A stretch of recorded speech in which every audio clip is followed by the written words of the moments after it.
India China dispute, सैनिकों की bullet proof jackets के निर्माण में चाइनीज मटेरियल का इस्तेमाल। गलवान वैली में इंडिया चाइनीज आर्मी के बीच हुए खूनी संघर्ष के बाद लैग पर तनाव।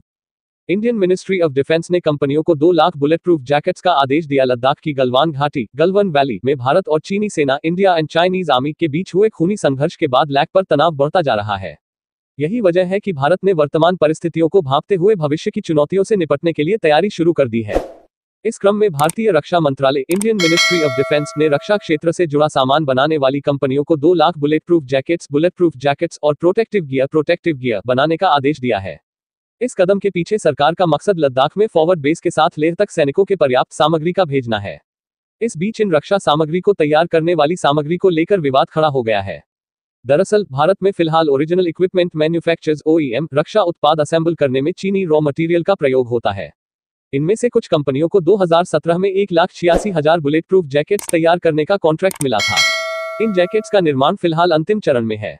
आपको बता दें कि सरकार की ओर जब इन कंपनियों को ऑर्डर मिला था, उस समय रक्षा मंत्री राजनाथ सिंह ने इस संबंध में संसद में बयान दिया था।